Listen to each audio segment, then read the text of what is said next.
Okay, we're going to continue on in our Father's Word today. This is Daniel, chapter 2, verse 10. The Chaldeans answered before the king and said, "There is not a man upon the earth that can show the king's matter. Therefore there is no king, lord, nor ruler, that asks such things at any magician or astrologer or Chaldean. And it is a rare thing that the king requireth.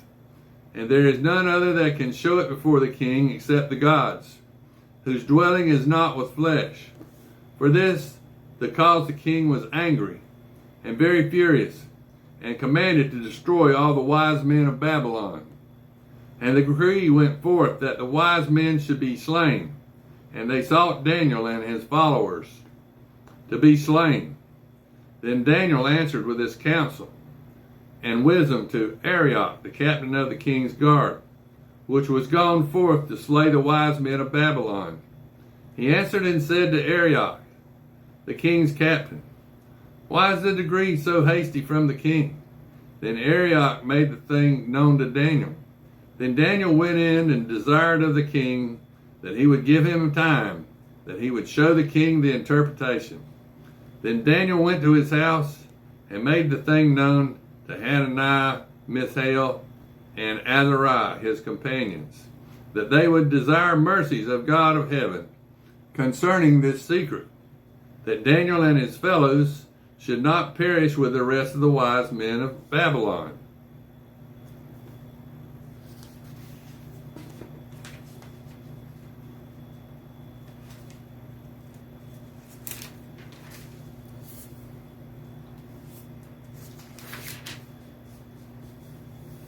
Then was the secret revealed unto Daniel in a night vision. Then Daniel blessed the God of heaven.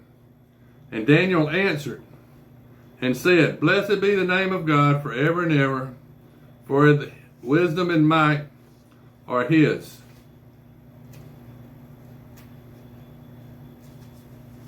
And he changeth the times and the seasons. He removeth kings and setteth up kings.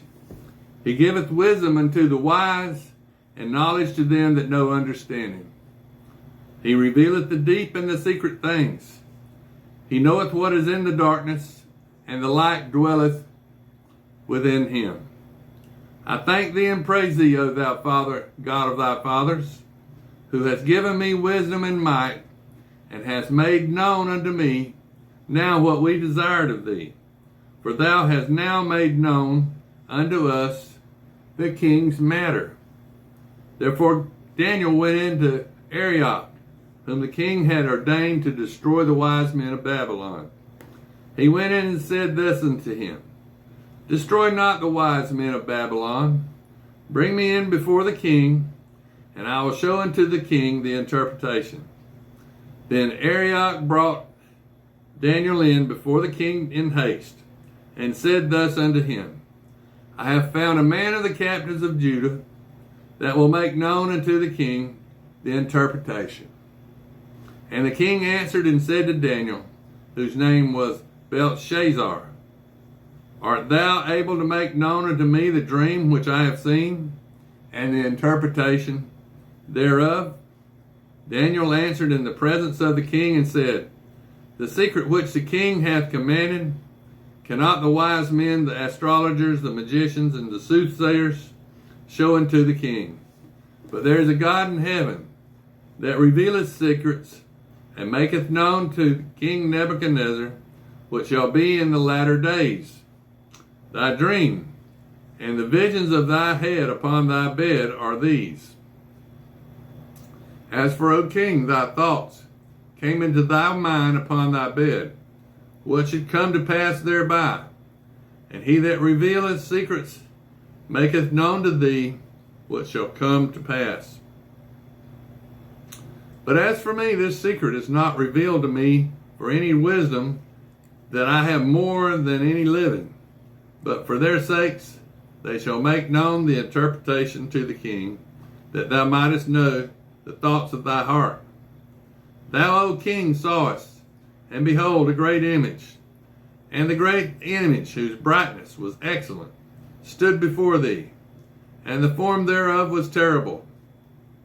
The image's head was of fine gold, his breast and arms of silver, his belly and thighs of brass, his legs of iron, and his feet part of iron and part of clay. Thou sawest till there was a stone was cut out without hands, which smote the image upon his feet that were of iron and clay, and brake them to pieces. Then was the iron, the clay, the brass, the silver, and the gold broken to pieces together, and became like the chaff of the summer threshing floors. And the wind carried them away, that no place was found for them. And the stone that smote the image became a great mountain, and filled the whole earth. This is the dream, and we shall tell the interpretation thereof before the king. Thou, O king, art a king of kings, for the God of heaven hath given thee a kingdom, power and strength and glory. And wheresoever the children of men dwell, the beasts of the field and the fowls of the heaven hath he given unto thine hand, and has made thee ruler over them all. Thou art this head of gold. So the head of gold represents Nebuchadnezzar, Babylon, the Babylonian Empire. And after thee shall rise another kingdom, inferior to thee, and another third kingdom of brass, which shall bear rule over all the earth. And the fourth kingdom shall be strong as iron, for as much as iron breaketh in pieces, and subdueth all things, and as iron that breaketh all things, shall it break in pieces and bruise. And whereas thou sawest the feet and toes, part of potter's clay and part of iron, the kingdom shall be divided. But there shall be in it of the strength of iron, for as much as thou sawest the iron mixed with miry clay. And as the toes of the feet were part of iron, part of clay, so the kingdom shall be partly strong and partly broken.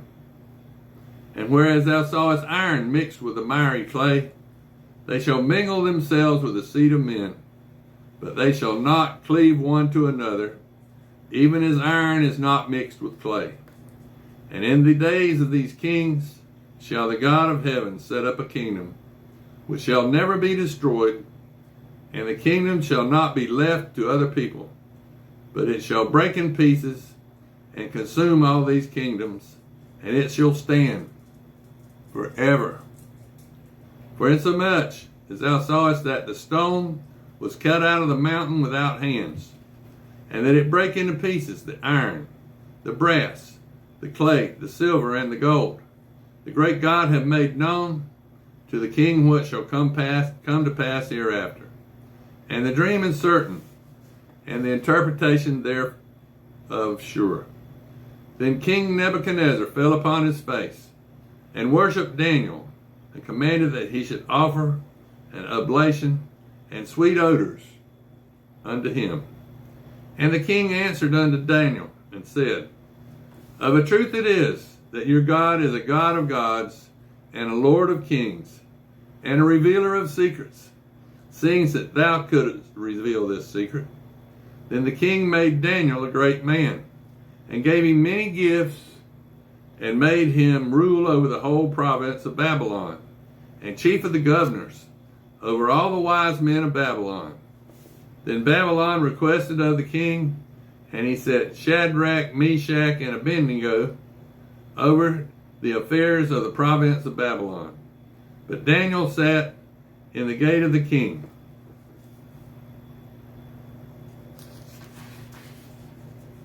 Now this is Daniel chapter 3.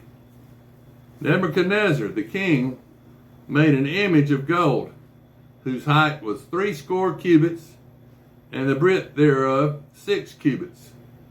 And he set it up in the plain of Dura, in the province of Babylon. Then Nebuchadnezzar the king sent together the princes, the governors, and the captains and the judges,